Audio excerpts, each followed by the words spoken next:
चलिए बच्चों, आज हम शुरू करेंगे अनार पोमेग्रेनेट के बारे में पढ़ेंगे और उसके बाद जो हमारी क्रॉप है नेक्स्ट जो है ग्रेप्स अंगूर के बारे में पढ़ेंगे। क्लियर है? बहुत जल्दी जो है हमारा फूड क्रॉप्स कंप्लीट होने वाला है। उसके बाद वेजिटेबल पे मूव करेंगे और धीरे धीरे इसी तरीके से सब कुछ सारी चीजें कंप्लीट करते जाएंगे।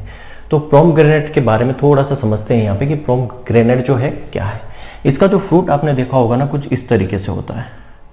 इसका जो फल आपने देखा होगा, ठीक है, अक्सर जो है पेशेंट को रिकमेंड किया जाता है कि आप अनार का जूस पीजिए। इस तरीके से आपने इसका फ्रूट देखा होगा, कुछ इस तरीके से होता है। ठीक है, ये ऊपर जो आप देख रहे हो ये क्या है, ये जो बना हुआ है ये एक तरीके का ताज टाइप का दिखता है। ठीक है, किस तरीके का? ताज है ना, राजा महाराजा को ताज होता है ना, इस तरीके का अरेंजमेंट होता है यहाँ पर। इस अरेंजमेंट की वजह से ही इसको किस टाइप के फ्रूट में रखा गया है? बलस्टा।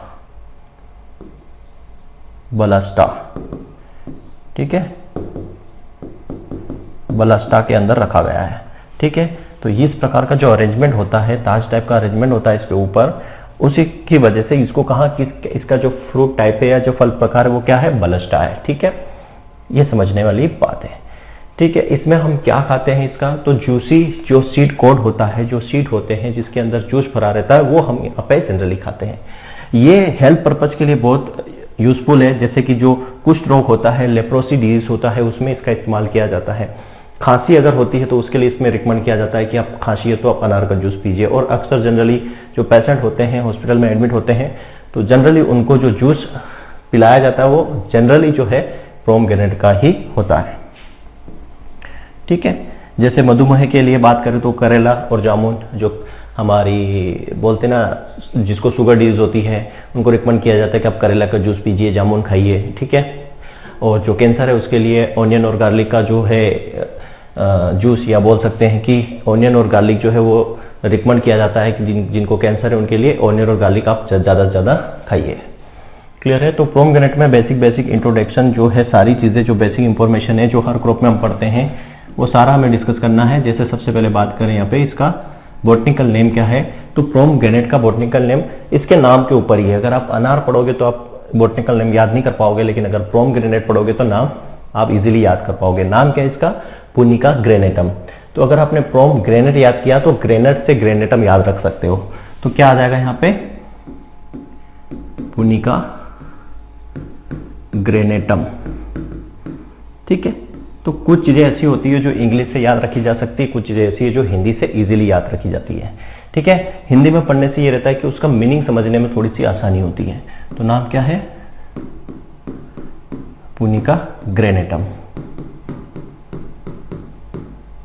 पुनिका ग्रेनेटम इसका नाम है।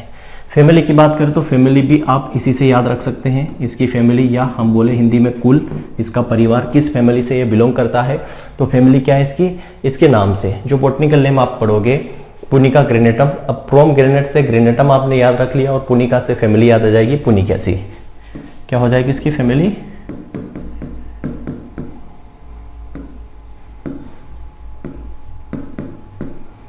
पुनिकेसी जो है इसकी क्या है? फैमिली है। तो इसी के नाम से आप याद रख सकते हो कि इसकी फैमिली क्या है? पुनिकेसी इसकी फैमिली है। ओरिजिन प्लेस, उत्पत्ति स्थान की बात करें कि कहां का है, उत्पत्ति स्थान की बात करें तो इसकी उत्पत्ति कहां से है? तो ये ईरान। ठीक है, कैसे याद रखोगे? जैसे हमने डेट पाम में पढ़ा था, डेट पाम में और इसमें कंफ्यूजन हो सकता है, इसलिए हमें अच्छे से याद रखना है। डेट पाम का जो ओरिजिन प्लेस है, डेट पाम का जो ओरिजिन प्लेस है जिसको हम हिंदी में खजूर बोलते हैं, इसका जो ओरिजिन प्लेस है वो क्या है? इराक। क्या है? इराक है, याद रखना। और यहाँ क्या है? न। अब यहाँ ये याद रखते हो, अनार, अनार में न आ रहा है तो न से ईरान न याद रख सकते हो। डेट पाम का क्या है? इराक है। क्लियर है? तो उत्पत्ति स्थान इसका कहाँ है, ओरिजिन प्लेस कहाँ है? तो वो ईरान में है। क्रोमोसोम नंबर की बात करें, क्रोमोसोम नंबर हमने बहुत ज्यादा डिस्कस किया हुआ है हर क्रॉप में।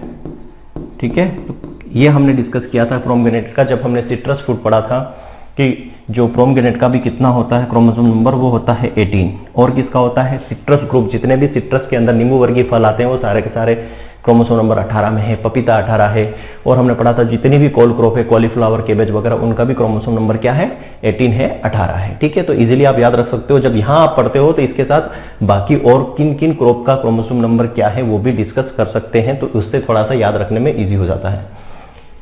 ठीक है, नेक्स्ट बात करते हैं इसका फल प्रकार। ठीक है, फ्रूट टाइप क्या है इसका, इसको क्या बोला जाता है, इसके फ्रूट को किस टाइप का ये फल है। तो फल प्रकार क्या हो जाएगा, पोमेग्रेनेट का, अनार का फल प्रकार इसका जो है बलुस्टा। क्या है, बलास्टा जो है इसका क्या है, फल प्रकार है। बलास्टा जो है इसका फल प्रकार है। और ये बलास्टा क्या है, याद रखना, ये बेरी का मॉडिफिकेशन है। बेरी का मॉडिफिकेशन है, मतलब रूपांतरण है। कभी कभी एक मैंने अभी टेस्ट बनाया, उस टेस्ट में मैंने क्वेश्चन भी डाला है। उसमें मैंने क्वेश्चन ये डाला, उसमें आपको ये पूछा जाएगा कि जो हिस्पेरिडियम है, हिस्पेरिडियम, बलास्टा और क्या आ जाता है, हाँ ठीक है, इतना ही समझ लो, हिस्पेरिडियम और बलास्टा ये मॉडिफिकेशन है। मॉडिफिकेशन है किसका, तो ऑप्शन में आपको मिलेगा बेरी, क्योंकि ये बेरी का ही मॉडिफिकेशन है। बोरी के मॉडिफिकेशन जो है टोटल 4-5 मॉडिफिकेशन होते हैं। हिस्पेरिडियम हो गया, बलास्टा हो गया, पोम हो गया, पेपो हो गया, ये सब क्या है, बेरी के मॉडिफिकेशन है। तो ये भी आपको पता होना चाहिए। हालांकि ये क्लासिफिकेशन के अंदर हमने पढ़ा है कि जो हिस्पेरिडियम है जिसमें सिट्रस फ्रूट आता है, बलास्टा है जिसमें पोमेग्रेनेट आता है, एम्पिसार का हो गया, ठीक है, जिसमें बेल आता है, पोम हो गया जिसमें एप्पल आते हैं, पेपो जिसमें कुकरबिट्स वगैरह आते हैं। तो ये जो है क्या है, मॉडिफिकेशन है किसके, बेरी के। ठीक है, तो ये क्लासिफिकेशन के अंदर भी पढ़ा, यहाँ पे भी आपको बार बार रिवीजन करते रहना है कि बलुस्टा जो है, पढ़ते समय की बलुस्टा जो है वो बेरी का एक मॉडिफिकेशन है।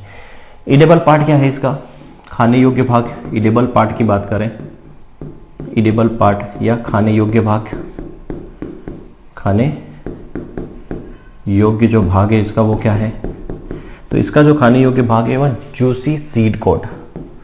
क्या होता है, एक तो इसमें जूस किसमें होता है, सीड कोट में, तो जूसी सीड कोट होते हैं। क्या बोलते हैं इसको, टेस्टा भी बोलते हैं, याद रखना क्या बोला जाता है, टेस्टा भी बोला जाता है। तो जूसी सीड कोट बोल सकते हैं, रसदार बीज। ठीक है, रसदार जो बीज होते हैं वो इसमें क्या होते हैं, एडिबल पार्ट होते हैं, खाने योग्य भाग होते हैं। हम निकालते हैं, अंदर सीड होते हैं, उस सीड के ऊपर भाग में पूरा जो है जूस भरा रहता है, जिसलिए इसको बोला जाता है जूसी सीड कोट या टेस्टा भी इसको बोला जाता है। ये इसके क्या हो गए, खाने वाले भाग हो गए। क्लियर है यहां तक, चलिए आगे के पॉइंट देखते हैं। आगे और क्या पॉइंट है इसके अंदर, फ्रूट टाइप हो गया। इन्फ्लोरोसेंस की बात करें, इसमें इन्फ्लोरोसेंस जो है किस टाइप का है, ये मोस्ट इंपॉर्टेंट है, याद रखना। इन्फ्लोरोसेंस इसका बहुत ही अलग टाइप का है, पुष्पक्रम जिसको हम बोलते हैं, पुष्पक्रम, इसको आपको याद रखना जरूरी है। इसमें और अंजीर में ऐसा जो इन्फ्लोरोसेंस क्या होता है, इन्फ्लोरोसेंस का मतलब होता है फूलों का गुच्छा, मतलब फूलों का क्रम, फूल जो है किस तरीके से अरेंज है डंठल पर। ठीक है, फूल जो है डंठल, जिसको पेडंकल बोलते हैं, फ्लावर स्टॉक बोलते हैं, तो एक जो है डंठल है, इस डंठल फूलों का अरेंजमेंट किस तरीके से है, फूलों का क्रम किस तरीके से, इसको हम बोलते हैं इन्फ्लोरोसेंस। इन्फ्लोरोसेंस हिंदी में पुष्पक्रम, पुष्पक्रम पढ़ोगे तो डेफिनेशन समझ में आ जाएगी। क्या, पुष्प मतलब फूल, क्रम मतलब उनका अरेंजमेंट। तो फूलों का अरेंजमेंट कहां पर, फ्लावर स्टॉक पर या पेडंकल पर, डंठल पर। डंठल पर फ्लावर किस तरीके से अरेंज है, जिसको हम इन्फ्लोरोसेंस कहते हैं। तो इसमें क्या होता है, इसमें होता है हाइपेंथोडियम। हाइपेंथोडियम जो है इसमें क्या होता है, इन्फ्लोरोसेंस होता है।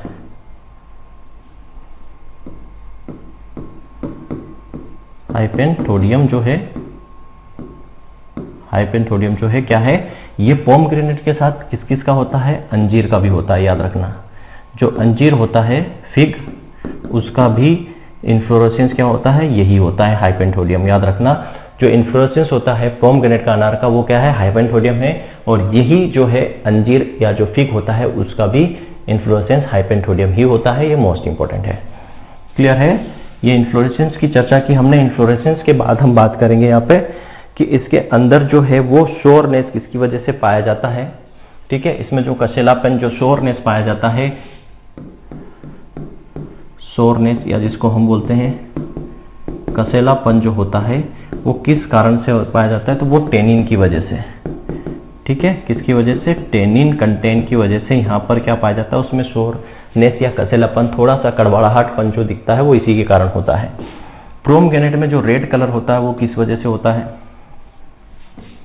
जो रेड कलर आपको दिखाई देता है, रेड कलर, लाल रंग जो है वो किस कारण से होता है? तो जो लाल रंग होता है वो एक पिगमेंट की वजह से होता है, और उस पिगमेंट का नाम क्या है? एंथोसाइनिन। एंथोसाइनिन पिगमेंट की वजह से,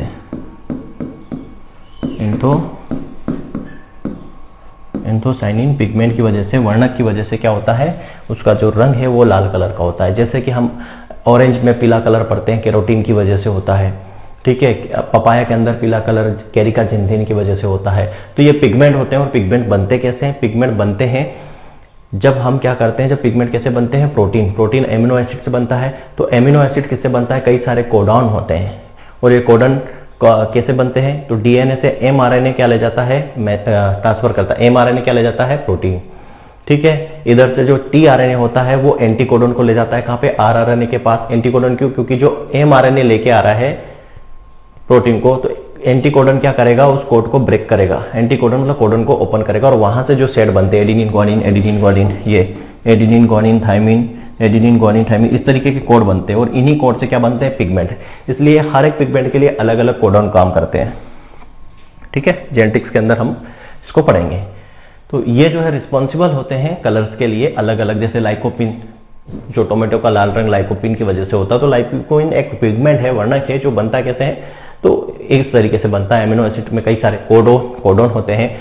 एम जो आरएनए, टीआरएनए जो होता है वो एंटीकोडॉन का काम करता है। एमआरएनए डीएनए से क्या? जेनेटिक इंफॉर्मेशन को ले जाने का काम करता है। और आरआरएनए के पास ले जाता है, जहां पर राइबोसोम होते हैं, और वहीं से प्रोटीन बनता है, और उस प्रोटीन से ही पिगमेंट बनते हैं, ठीक है। तो ये लाल कलर के लिए रिस्पॉन्सिबल हो गया। इसकी बात करें, इसके अंदर टीएसएस कितना पाया जाता है? इसके अंदर अगर हम टीएसएस की बात करें तो इसके अंदर टीएसएस कितना होता है? टोटल सोल्यूबल सोल्यूट कितना होता है टीएसएस की अगर हम बात करें इसके अंदर? तो 8 से 10 डिग्री नहीं, 12.6 डिग्री ब्रिक्स जो है इसमें क्या होता है? टीएसएस होता है। हमने रेंज पढ़ी थी, बस वो रेंज आपको याद रखना है। टीएसएस की मैं बात करूं, मैंगो और अंगूर की मैं बात करूं, मैंगो और अंगूर में टीएसएस होता है 20 ब्रिक्स।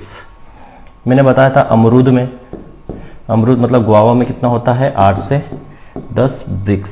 और बाकी सारे जितने भी फ्रूट्स हैं, बाकी जितने भी फल हैं, उनमें कितने होगा? 11 से लेके 14 डिग्री ब्रिक्स। अब देखो, आम, अंगूर और अमरूद ये अलग हो गया। अब बाकी सारे मतलब कितने होते हैं? 11 से 14 भी लिख सकते हो, और एग्जैक्ट यहाँ पे 12.6 डिग्री ब्रिक्स टीएसएस होता है, ठीक है। अब यहाँ पे जो है एक चीज आती है कि टीएसएस और एसिड का रेशियो क्या होता है, ठीक है। अनार के अंदर एक टीएसएस होता है प्लस एसिड होता है, इनका रेशियो कितना होता है ये पूछा जाता है। तो टीएसएस और एसिड का रेशियो जो होता है 70:1 होता है। 70:1 जो होता है यहाँ पर टीएसएस और एसिड का रेशियो। टोटल सोल्यूबल सोल्यूट और जो एसिड होता है, अम्ल होता है, उसका जो रेशियो है 70:1 होता है। क्लियर है? यहाँ तक की बात समझ में आई। नेक्स्ट पॉइंट की बात करेंगे यहाँ पर। इसका जो है प्रोपोगेशन कैसे करते हैं, ट्रेनिंग कैसे करते हैं, स्पेसिंग क्या रखते हैं, सारे पॉइंट हमें डिस्कस करना है, ठीक है। प्रोपोगेशन की बात करें, इसमें प्रोपोगेशन कैसे करते हैं? प्रोपोगेशन मतलब प्रवर्धन। प्रवर्धन की बात करें तो इसमें प्रवर्धन कैसे किया जाता है प्रोमग्रेनेट की वजह? तो इसमें हम यूज करते हैं hard would cutting. Hard would cutting. अब हार्ड वुड कटिंग क्या होता है, कटिंग कितने प्रकार की होती है, सारा का सारा आप प्रोपोगेशन वाला वीडियो देखना, और ओब्वियसली आपने देखा होगा तभी आप आगे बढ़े होंगे। वहां पे बताया पूरा हार्डवुड कटिंग कैसे होती है, सॉफ्टवुड कटिंग क्या होती है, हार्वेसियस कटिंग क्या होती है, सेमी हार्डवुड कटिंग क्या होती है, टर्मिनल कटिंग क्या होती है, सब कुछ वहां पर हमने पढ़ा है। कितनी साइज लेते हैं सब कुछ वहां पर बताया गया है, ठीक है। तो हार्डवुड कटिंग यूज करते हैं, ये कमर्शियल मेथड है, ठीक है। ये क्या है? ये कमर्शियल मेथड है, व्यवसायिक विधि है। ये व्यवसायिक विधि है किसकी? प्रवर्धन की। कौन सी? Hardwood cutting. और अगर एडवांस मेथड की बात करें, एडवांस मेथड की बात करें, ठीक है, प्रेजेंट में जो मेथड चल रही है वो क्या है इसकी? Air layering. एयर लेयरिंग जिसको हम क्या बोलते हैं? गुटी, हवादाब बोल सकते हैं, ठीक है। गुटी बांधना या हवादाब उसको बोलते हैं, हवा दाब जिसको हम बोलते हैं। ठीक है, तो एडवांस मेथड पोमग्रेनेट के लिए आजकल गुटी का इस्तेमाल किया जा रहा है। कमर्शियल प्रोपोगेशन जो है वो हार्डवुड कटिंग से करते हैं। ठीक है, कठोर काष्ठीय कलम, हिंदी में क्या बोलोगे? कठोर काष्ठीय कलम, कठोर काष्ठीय कलम इसको बोला जाता है। क्लियर है? स्पेसिंग की बात करें, इसमें ज्यामिति या बोल सकते हैं कितना इसमें स्पेस या रो टू रो और प्लांट टू प्लांट डिस्टेंस कितना रखते हैं, तो 6 × 6 मीटर स्क्वायर जो है इसमें क्या रखते हैं? स्पेसिंग रखी जाती है। 7 × 7 भी बोल सकते हो। 6 × 6 इसमें क्या रखी जाती है? स्पेसिंग रखी जाती है। अब यहाँ पे बात करते हैं, स्पेसिंग तो हमने समझ लिया और एडवांस मेथड वगैरह समझ लिया। अब इसमें जो है ट्रेनिंग की जाती है। ठीक है, ट्रेनिंग। अब देखना, ये जो प्लांट है संघाई जिसको हम बोलते हैं हिंदी में, ये जो प्लांट है ये किस टाइप का प्लांट है? ये सर्बेशियस प्लांट है। क्लासिफिकेशन के अंदर आप पढ़ोगे, जैसे केला और पाइनएप्पल क्या होता है? हर्बेशियस होता है। हर्बेशियस मतलब जिसके अंदर वुड नहीं होती है, बिल्कुल पूरा प्लांट जो है हरा ही दिखता है, उसमें आपको लकड़ी नहीं मिलती है। वैसे ये क्या है? सर्बेशियस। सर्बेशियस मतलब सेमी वुड, मतलब अर्धकाष्ठीय, उसमें थोड़ा बहुत आपको लकड़ी मिलेगी, लेकिन ऑलमोस्ट ये भी क्या होता है? सर्बेशियस होता है, झाड़ी नुमा होता है। तो इसमें जो ट्रेनिंग होगी, इसमें जो ट्रेनिंग करते हैं वो मल्टी स्टेम करते हैं। Multi stem cutting, multi stem training इसमें की जाती है। याद रखना, कौन सी? Multi stem. बहुत ठीक है, बहुतना कटिंग करते हैं, याद रखना। मल्टी मतलब बहुतना, इसमें क्या करते हैं? ट्रेनिंग की जाती है। मतलब मल्टी स्टेम ट्रेनिंग मतलब कई सारे जो मल्टी स्टेम्स इसमें होते हैं, हर्बेशियस प्लांट है, सर्बेशियस प्लांट है, झाड़ी नुमा प्लांट है, तो इसमें मल्टी स्टेम की कटिंग करते हैं। उस तरीके से इसमें ट्रेनिंग की जाती है।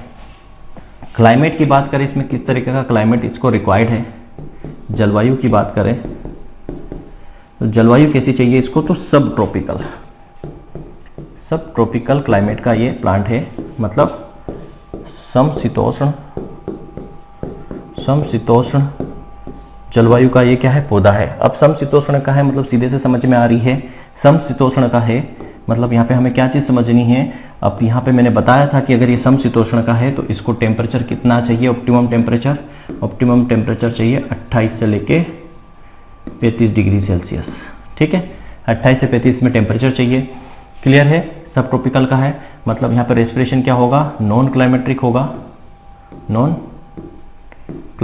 होगा। मतलब ये तोड़ने के बाद सूख जाता है, मतलब तोड़ने के बाद सूख जाएगा, पकता नहीं है। क्यों नहीं पकता है? क्योंकि इसमें रेस्पिरेशन नहीं होता है। तोड़ेंगे इसमें रेस्पिरेशन बंद हो जाएगा, इसी को बोलते हैं नॉन क्लाइमेटिक। सब ट्रॉपिकल वाले मोस्टली ऐसे ही होते हैं। ठीक है, ये बात की हमने। अब इसमें स्टोरेज टेम्परेचर की बात करें, स्टोरेज टेम्परेचर कितना चाहिए? भंडारण में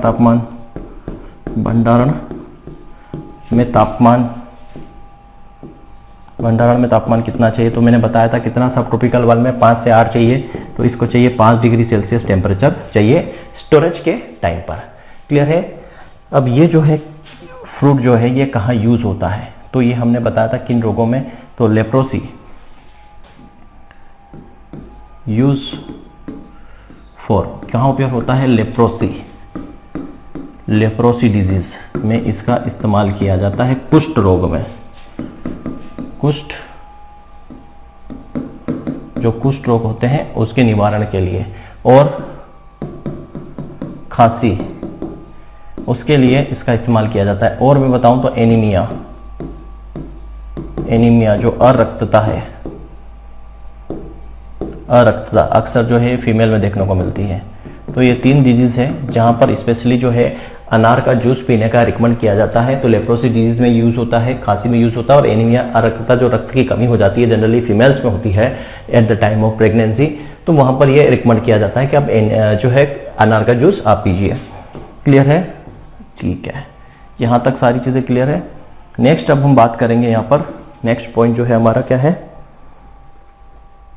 स्टोरेज टेम्परेचर हो गया। अब बात करते हैं बहार ट्रीटमेंट की। ठीक है, नेक्स्ट पॉइंट जो है बहार ट्रीटमेंट।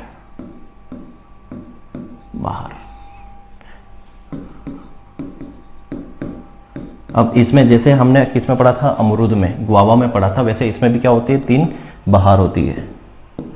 ठीक है, इसमें भी पहली कौन सी होती है? अम्बे बहार, पहली अम्बे बहार, दूसरी होती है मृग बहार, और तीसरी होती है हस्त बहार। ठीक है, ये 3 बहार इसमें भी होती है। सेम चीज वही है, यहाँ पर फ्लावरिंग मतलब फूल कब आएंगे, फ्लावरिंग जो है पुष्पन जो है कब होगा, पुष्पन जो है कब होगा, यहाँ पर होता है फरवरी मार्च में। ठीक है, फरवरी मार्च में पुष्पन होता है। तो हार्वेस्ट कब करोगे, हार्वेस्ट मतलब तुड़ाई कब करोगे, तुड़ाई कब होगी, तो वही जुलाई से सितंबर, जुलाई से सितंबर में यहाँ क्या होती है, तुड़ाई होती है।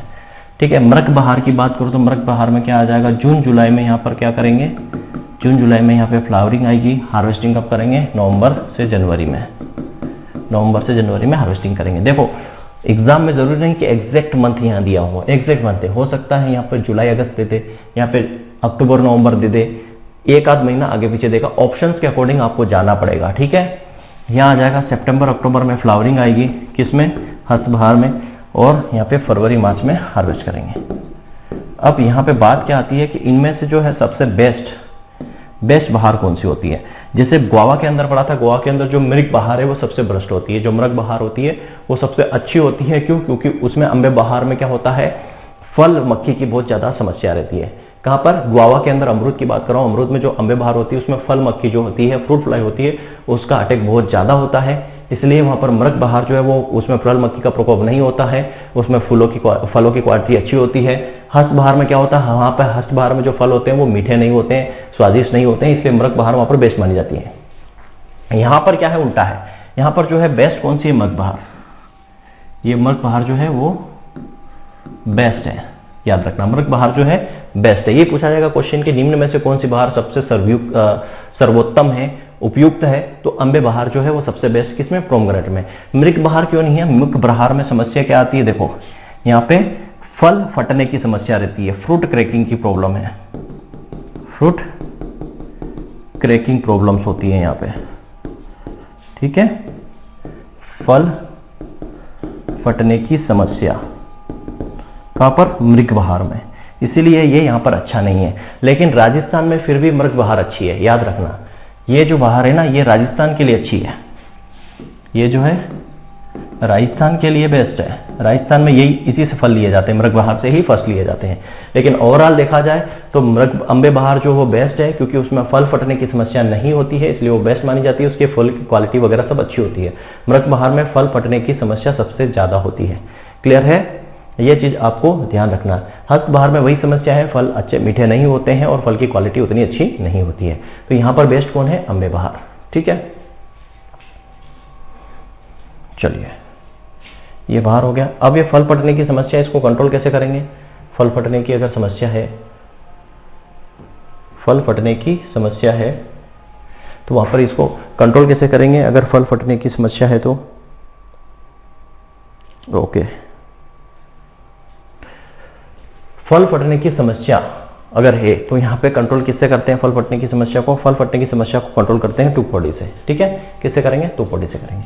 अब ये जो पोमग्रेनेट है वो मैंने पहले बोला था, सब ट्रॉपिकल में जितने भी आते हैं हाईली ड्रोट टॉलरेंट, क्या है, डॉट टॉलरेंट है। सबसे ज्यादा डॉट टॉलरेंट कौन सा फ्रूट है, सबसे ज्यादा हाईएस्ट, सबसे ज्यादा डॉट टॉलरेंट की बात करो तो क्या होता है हमारा, साल्ट टॉलरेंट कौन सा है सबसे ज्यादा, वो डेट पाम है। और डॉट टॉलरेंट की बात करो तो पोमग्रेनेट। ठीक है, पोमग्रेनेट जो है वो हाईली डॉट टॉलरेंट है, सूखा सहनशील, सूखा सहनशील फल है कौन सा, पोमग्रेनेट। ये सूखे को आसानी से सहन कर लेता है। क्यों, देखो सब ट्रॉपिकल वाले मोस्टली जो है वो सूखा सहन डॉट टॉलरेंट वाले।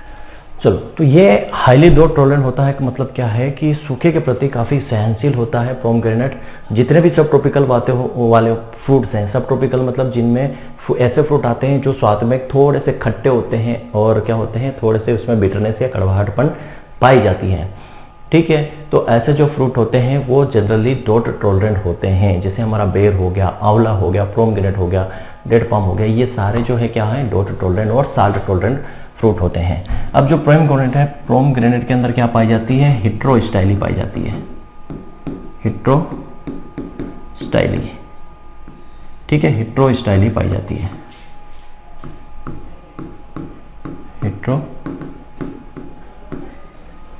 हिस्ट्रोस्टाइली पाई जाती है। अब हिस्ट्रोस्टाइली होता क्या है? हिस्ट्रोस्टाइली जो होता है ये क्रॉस पोलिनेशन को बढ़ावा देता है। समझना बात को, क्रॉस पोलिनेशन मतलब पर परागण है, पर परागण को ये बढ़ावा देता है, या बोल सकते हैं कि ये पर परागण का एक प्रकार है। कौन? हिस्ट्रोस्टाइली। हिस्ट्रोस्टाइली क्या है? एक प्रकार का पर परागण का प्रकार है, या इसकी वजह से जो है हिस्ट्रोस्टाइली की वजह से क्या होता है? पर परागण होता है या क्रॉस पोलिनेशन होता है। क्यों होता है? हिस्ट्रोस्टाइली का मतलब होता है कि जो स्टाइल है, देखो एक फ्लावर होता है, ठीक है, एक फ्लावर के अंदर क्या चीज होती है? एक फ्लावर के अंदर क्या चीज होती है? फ्लावर के अंदर एक तो होता है मेल पार्ट जिसको हम क्या बोलते हैं? एंथर, और एक होता है फीमेल पार्ट, ठीक है, एक होता है क्या? Female part. ठीक, अब यहां पे होता क्या है समझना बात को, हिस्ट्रोस्टाइली आप आराम से समझ पाओगे। ये होती है स्टिग्मा, और ये जो ट्यूब लाइक स्टैक है ये होता है स्टाइल, ठीक है, ये होती है स्टाइल, और ये होती है ओवरी। ये होता है फिलामेंट। क्या होता है? ये जो है हमारा क्या है? ये है फिलामेंट तंतु, और ये क्या है? एंथर। और एंथर के अंदर क्या होते हैं? परागकण होते हैं, पोलन ग्रेन होते हैं। तो हिस्ट्रोस्टाइली का मतलब होता है कि जो स्टाइल है और जो फिलामेंट है, जो स्टाइल है और जो फिलामेंट है, तंतु, जो ये धागा दिख रहा है, फिलामेंट मतलब वही धागा बोल सकते हो आप, धागा, ठीक है, ये दोनों होते हैं क्या? अलग अलग हाइट पर, डिफरेंट हाइट पर होते हैं, ठीक है, अलग अलग ऊंचाई पर होते हैं, अलग अलग हाइट पर होते हैं। इसको बोलते हैं हिस्ट्रोस्टाइली। जब स्टाइल और फिलामेंट की हाइट अलग अलग होती है उसी को बोलते हैं हिस्ट्रोस्टाइली। हिस्ट्रोस्टाइली का मतलब यही हो गया कि यहाँ पे देखो स्टाइल जो है छोटी है, फिलामेंट लंबा है, ठीक है। हो सकता है एक फ्लावर ऐसा हो सकता है एक फ्लावर ऐसा हो जिसमें ये स्टाइल तो बड़ी हो लेकिन फिलामेंट छोटा हो, ठीक है। तो इसी को बोलते हैं हिस्ट्रोस्टाइली, कि जो फिलामेंट और स्टाइल है ये दोनों अलग अलग हाइट पे हो। देखो यहाँ पे स्टाइल छोटी है, फिलामेंट बड़ा है, यहाँ पे स्टाइल जो है बड़ी है, फिलामेंट जो है वो छोटा है। तो स्टाइल और फिलामेंट का अलग अलग हाइट पे होना ही क्या कहलाता है? हिस्ट्रोस्टाइली कहलाता है। अब ये हिस्ट्रोस्टाइली भी दो प्रकार की होती है, एक होती है थ्रूम टाइप और एक होती है पिन टाइप, ठीक है। थ्रूम टाइप और पिन टाइप। थ्रूम टाइप में क्या होता है? यहाँ पे होता है थ्रूम टाइप में जो फिलामेंट है, थ्रूम टाइप में क्या होता है? थ्रूम टाइप में जो होता है फिलामेंट बड़ा होता है, फिलामेंट जो है वो बड़ा होता है, ठीक है। और पिन टाइप में क्या होती है? स्टाइल बड़ी होती है, स्टाइल जो है वो बड़ी होती है, ठीक है। थ्रूम टाइप में क्या होता है? फिलामेंट बड़ा होता है। पिन टाइप में क्या होती है? स्टाइल बड़ी होती है। क्लियर है? इतनी बात समझ में आ गई आपको? ठीक है, यहाँ पे इतनी सी बात आपको क्लियरली समझ में आ गई कि जो थ्रूम टाइप है उसमें फिलामेंट बड़ा होता है, स्टाइल छोटी होती है, और पिन टाइप है उसमें स्टाइल बड़ी होती है, फिलामेंट छोटा होता है। तो ये जो टाइप है इसमें स्टाइल बड़ी, मतलब ये कौन सा है? पिन टाइप का है, पिन टाइप हिस्ट्रोस्टाइली है। और ये जो है वो कौन सा है? थ्रूम टाइप का है, ये थ्रूम टाइप का है। क्यों? क्योंकि इसमें फिलामेंट बड़ा है। क्लियर है? अब यहाँ से क्या चीज आपको समझ में आई है, क्या चीज यहाँ निकल के आई है? देखो अब इसको याद कैसे रखोगे कि पिन टाइप में स्टाइल बड़ी होती है, थ्रूम टाइप में जो है फिलामेंट बड़ा होता है। एक याद रख लो, पिन वाला। ये पिन कौन लगाता है? आपने देखा हो ना, अक्सर पिन कौन लगाती है? औरतें लगाती है, चाहे साड़ी में पिन लगाए या अपने बालों में पिन लगाए, तो पिन कौन लगाती है? औरतें लगाती है, ठीक है। तो पिन टाइप में क्या बड़ी होगी? स्टाइल। और ये स्टाइल क्या होता है? फीमेल पार्ट होता है, याद रखना। ये जो स्टाइल है, स्टाइल कौन सा पार्ट होता है? ये फीमेल पार्ट होता है, ठीक है। स्टाइल जो है वो क्या होता है? फीमेल पार्ट होता है। तो पिन से याद रख लोगे, कौन लगाती है? फीमेल लगाती है। तो पिन टाइप में क्या होगा? स्टाइल बड़ी होगी, और थ्रूम टाइप में फिलामेंट बड़ा होगा। क्लियर है? ठीक है। अब यहाँ पे चीजें क्या निकल के आई? हमने बोला पोमग्रेनेट में हिस्ट्रोस्टाइली पाई जाती है, लेकिन कौन सी प्रकार की हिस्ट्रोस्टाइली पाई जाती है? तो पोमग्रेनेट है जो अनार है हमारा, अनार में कौन सी हिस्ट्रोस्टाइली पाई जाती है? पिन टाइप की हिस्ट्रोस्टाइली पाई जाती है अनार के अंदर, ये याद रखना, ठीक है। कौन सी हिस्ट्रोस्टाइली पाई जाती है? तो अनार में पिन टाइप की हिस्ट्रोस्टाइली पाई जाती है। इतनी कहानी समझाने का मतलब है कि आप ये कभी नहीं पूछोगे कि सर पिन टाइप का मतलब क्या है, हिस्ट्रोस्टाइली का मतलब क्या है। ये आपको समझ में आ गया कि हिस्टोस्टाइली होता क्या है। क्लियर है। अब देखो क्रॉस पोलिनेशन को बढ़ावा क्यों देगी, क्योंकि देखो अब यहाँ पे अलग अलग हाइट पे है, तो ये यहाँ पे क्या है, ये फिलामेंट छोटा है, अब यहाँ से परागकण क्या इस स्टिग्मा पे आ पाएंगे, नहीं आ पाएंगे, क्योंकि ये छोटा है, ये पहुंच ही नहीं पाएगा वहां पे। ठीक है, यहाँ पे स्टाइली छोटी है तो ये क्या करेगा, किसी और पे जाएगा, इसलिए यहाँ पे सेल्फ पोलिनेशन ना होकर क्रॉस पोलिनेशन होता है। तो अब यहाँ से समझ में आ गया ना कि पोमग्रेनेट में क्रॉस पोलिनेशन होता है। तो हमारे पास आती है यहाँ पे वेराइटी की। ठीक है, हाँ ठीक है। पोमग्रेनेट की इंडिया के अंदर रैंक फर्स्ट है, ये याद रख लेना। ठीक है, इंडिया की जो है रैंक वो फर्स्ट है, इंडिया रैंक फर्स्ट है वर्ल्ड में, इंडिया की जो रैंक है वो फर्स्ट है वर्ल्ड के अंदर, ये याद रखना। अब हम बात करेंगे वेराइटीज की। इसी तरीके से पॉइंट बना लिया करो ताकि सारी चीज इजीली याद कर सको आप, प्रॉब्लम ना जाए आपको। और हमेशा कॉपी में लिखना। मैं क्या करता था, पहले मैं पेज में लिखता था, एक ब्लैंक पेज लेता था, उस पेज के अंदर पॉइंट लिखता था। पेज में प्रॉब्लम क्या होती है, पॉइंट अगर अपन ने कहीं रख दिया, कहीं घूम गया तो प्रॉब्लम आती है। अगर हम इस कॉपी में बनाते हैं ना तो वो हमेशा हमारे पास रहेगा। आज से 6 महीने बाद, साल भर बाद या 2 साल बाद भी आप उठा के देखोगे ना पॉइंट्स, तो आप रिवाइज करोगे कितना मुझे अभी भी याद है। इस चीज से थोड़ा सा कॉन्फिडेंस भी आता है हमें, हम खुद को एनालाइज कर पाते हैं। आप खुद को एनालाइज कैसे करते हो, आपको फ्रेंड को बोलते हो कि यार मुझे पोमग्रेनेट में से क्वेश्चन पूछ ले यार, कितना मुझे पता है, तो आपसे क्वेश्चन पूछेगा। तो आपको किसी की जरूरत ही नहीं, क्यों, क्योंकि आपने खुद ने क्वेश्चन बना लिए, अब खुद से क्वेश्चन करना है आपको। तो उससे आप खुद ही एनालाइज कर सकते कि यार मुझे इस पोर्शन में से कितना मैं बता पा रहा हूँ, कितना मुझे याद है। तो ये तरीका बेस्ट है। ठीक है, आपको अगर आपका कोई तरीका हो तो वो भी अच्छा, आपका कोई तरीका और भी अच्छा तरीका हो तो मुझे बताना कि सर ये तरीका आपसे भी अच्छा है, तो वो भी मैं कोशिश करूंगा। लेकिन मुझे ये तरीका ज़्यादा अच्छा लगता है और ये भी मैंने अपने फ्रेंड से सीखा है। ठीक है, आदमी कहीं ना कहीं सीखता है कि जब भी आप याद करो चीज़ों को, याद करने के बाद उसको अच्छे से उसको क्वेश्चन फॉर्म में बना लो। क्वेश्चन फॉर्म में बनाने के बाद सारे पॉइंट जो है बिना देखे उसको रिवाइज करने की कोशिश करो। ठीक है, होता क्या है उससे कि आपको कॉन्फिडेंस बनता है, और जो चीज़ आपको नहीं पता उसमें से उसको टिक आउट करो कि अगली बार इसको थोड़ा सा ज़्यादा हमें जोर देना है, ज़्यादा देखना है, ये चीज़ हम रिवाइज करने में भूल गए थे। ठीक है, और ये ऐसी चीज़ें होती है, ये हॉर्टिकल्चर में क्रॉप्स हो गई, एग्रोनॉमी में क्रॉप्स हो गई, ये जो डाटा होते हैं ना ये प्रॉब्लम्स करते हैं, तो ये रिवाइज करने का एक बेस्ट तरीका होता है।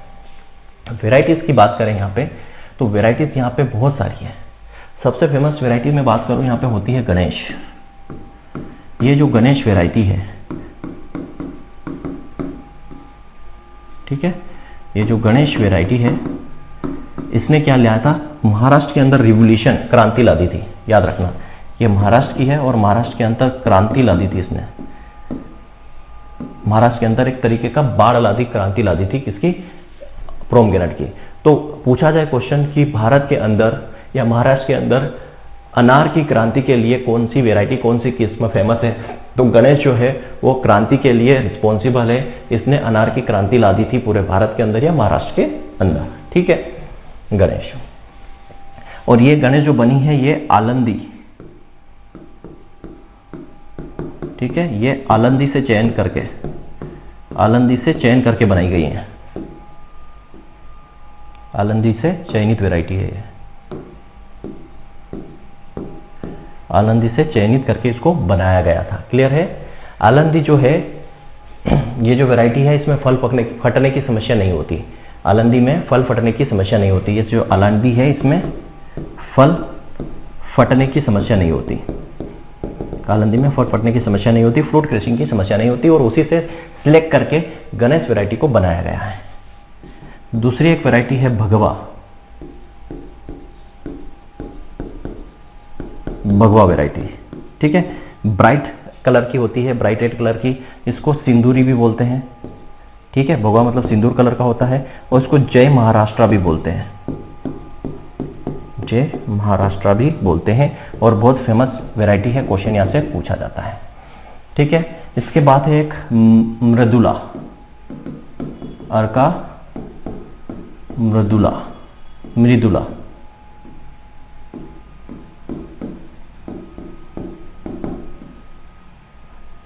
अर्का मृदुला गोवा की है, सिर्फ मृदुला, सिर्फ मृदुला, ठीक है, सिर्फ मृदुला, कंफ्यूजन होता है। अर्का मृदुला जो है वो गोवा की है, यहाँ पे सिर्फ मृदुला है। तो मृदुला जो वैरायटी है वो किससे बनी है, मृदुला वैरायटी जो है क्रॉस है किसका, गणेश का और गुलाब ए शाही, गुलाब ए शाह रेड, गुलाब ए शाह रेड का क्रॉस है मृदुला। ठीक है, मृदुला अनार की वैरायटी है, अर्का मधुरा गुआवा अमरूद की वैरायटी है। ये अर्का मधुरा गणेश और गुलाब ए शाह रेड का क्लास है। ठीक है, इसके अलावा और वैरायटीज की अगर हम बात करें, कांधारी भी है, उसमें भी फल फटने की समस्या नहीं होती। याद रखना, फल फटने की समस्या में एक और वैरायटी कौन सी, कांधारी। कांधारी, इसमें भी फल नहीं फटते हैं। क्लियर है। अब यहां पे बात करें अनारदाना। अनारदाना के लिए, अनारदाना के लिए, अनारदाना के लिए कौन सी वैरायटी है, तो अनारदाना के लिए कौन सी वैरायटी याद रखना, दारू। ठीक है, वो दारू नहीं जो आप सोच रहे हो, ये वाइल्ड अनार है। दारू जो होता है ये किस प्रकार का, एक वाइल्ड अनार है, जंगली अनार है, ये जंगली अनार है और इसी का उपयोग किया जाता है अनारदाना के लिए। ठीक है, अब यहां पे बात करते हैं अमली दाना। अमली दाना, ठीक है, ये किससे बनी है, तो ये गणेश और नाना या नन्हा से क्रॉस से बनी है। गणेश और नाना या नन्हा के क्रॉस से बनी है अमली दाना। इसका उपयोग भी किसमें किया जाता है, अनारदाना के लिए। ठीक है, इसके अलावा है अपना ढोलका। ढोलका जो है ये गुजरात की फेमस वैरायटी है, गुजरात की प्रसिद्ध वैरायटी है। ठीक है, कौन सी, ढोलका। एक होती है अपनी ज्योति। ज्योति, ज्योति जो है ये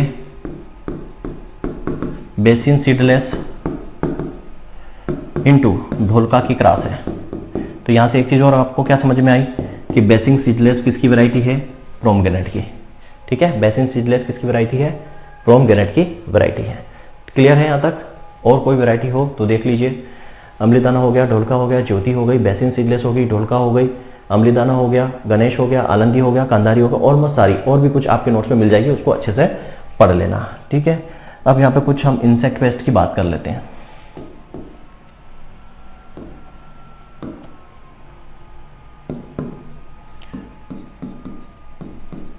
इंसेक्ट की बात करें, कीट की, तो यहाँ पे सबसे पहला आता है क्या, अनार बटरफ्लाई। ठीक है, अनार बटरफ्लाई इसके अंदर आती है। ठीक है, अनार बटरफ्लाई और फ्रूट फ्लाई दोनों आ जाएगी इसमें। अनार बटरफ्लाई, अनार बटरफ्लाई का नाम क्या है, विरचोला आइसोक्रेटस। नाम आपको याद होना चाहिए, क्या है, विरचोला आइसोक्रेटस। विरचोला आइसोक्रेटस इसका नाम है, क्या, विरचोला आइसोक्रेटस। दूसरा है फ्रूट फ्लाई। ठीक है, फल मक्खी। फ्रूट फ्लाई मतलब फल मक्खी। तो फल मक्खी का क्या आ जाएगा, फल मक्खी का आ जाएगा ब्रेक्टोसेरा जोनाटा। ठीक है, ब्रेक्टोसेरा